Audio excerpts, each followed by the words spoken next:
आजकल जो लाइफस्टाइल बदल रहा है उसकी वजह से, जैसे कि work from home, home delivery of food, lack of exercises, कहीं पे बाहर जाना है तो गाड़ी में बैठे चलने की आदत ही नहीं रही हैं। उस वजह से मोटापा और मोटापे से रिलेटेड बीमारियां जैसे कि डायबिटीज़, हाइपरटेंशन, जोड़ों की बीमारियां बढ़ती चली जा रही हैं। मेरा नाम डॉक्टर मोहम्मद फैसल मुमताज़ है। मैं senior consultant department of general surgery से हूँ और मैं general, laparoscopic and bariatric surgeries करता हूँ। एक है डाइटिंग। क्या है डाइटिंग के बड़े सारे ऑप्शंस मिलेंगे कि ये खाइए, वो मत खाइए। हालांकि जब तक आप वो करेंगे तो आप थोड़ा बहुत वेट लॉस करेंगे, उसके बाद में फिर से दोबारा वेट गेन हो जाएगा, क्योंकि आपका जो खाने का तरीका है उसमें सुधार नहीं आया। सबसे इम्पॉर्टेंट चीज़ ये है कि जो भी आप खाते हैं और उसकी वजह से जो मोटापा हुआ, आप उसमें अपनी कैलोरीज नापिए कि मैंने पूरे दिन में ये कैलोरीज खाई, और उसी खाने की कैलोरीज आप अगर आधी कर दें, खाना वही खाइए बट उस कैलोरीज को आधा कर दीजिए, तो उससे आपको कैलोरी डेफिसिट होगा, और कैलोरी डेफिसिट होगा तो आपका वेट लॉस निश्चित है। अब जो खाना आप खाते हैं उसमें कुछ मिथ्स हैं कि कार्बोहाइड्रेट्स मत खाओ, सिर्फ प्रोटीन खाओ, फैट मत खाओ। तो लोग इसलिए उस तरह की डाइटिंग पे लॉन्ग टर्म नहीं बने रह पाते। कार्बोहाइड्रेट्स क्या हमारी दुश्मन है? ऐसा नहीं है। हमें अपने कार्बोहाइड्रेट्स सही से चुनने हैं, यानी कि मिठाइयाँ ना चुन के हम फ्रूट्स चुनें। फ्रूट्स के अंदर मिनरल्स हैं, फाइबर हैं। मिठाइयों में शुगर जो होती है वो सडनली एब्जॉर्ब हो जाती है, शुगर सर्ज होता है, पैनक्रियास पे लोड पड़ता है, इसलिए वो अच्छी नहीं है।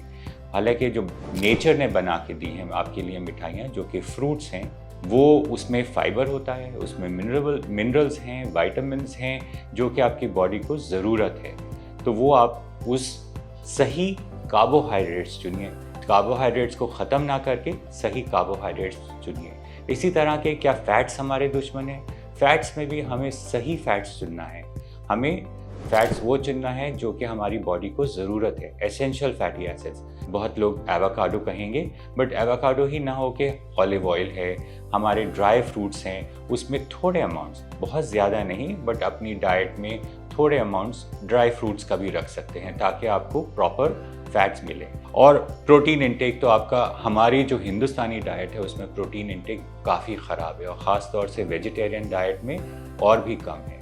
तो इसलिए हमेशा ध्यान रखें कि आपकी डाइट, और ख़ास तौर से वेजिटेरियन डाइट में प्रोटीन इंटेक 1 मिलीग्राम पर केजी बॉडी वेट के हिसाब से ज़रूर होना चाहिए, ताकि आपका मसल मास सही बना रहे। तो ओवरऑल कहने का मतलब ये है कि कैलोरी डेफिसिट करिए, यानी कि कैलोरीज को कम करिए।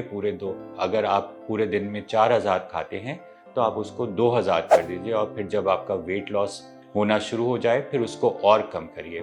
खाली एक्सरसाइज करके वेट लॉस नहीं होगा, उसके साथ में आपको डाइट का भी ख्याल रखना होगा। वेट लॉस के लिए एक्सरसाइज भी ज़रूरी है। या तो आप वॉकिंग शुरू करिए, शुरुआत करनी है कहीं से, और आज का दिन पहला दिन है जब आपको शुरुआत करनी है। उसके लिए आप आज ही से वॉकिंग शुरू करिए। अगर गर्मी का मौसम है तो आप स्विमिंग शुरू करिए।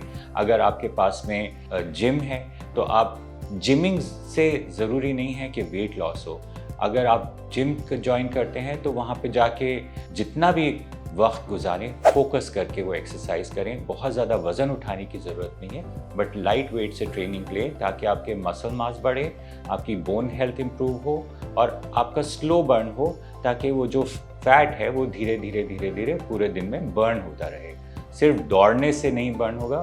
तो जो भी फॉर्म ऑफ एक्सरसाइज आपको पसंद है, अगर आप स्पोर्ट्स खेलते हैं तो स्पोर्ट्स शुरू करिए।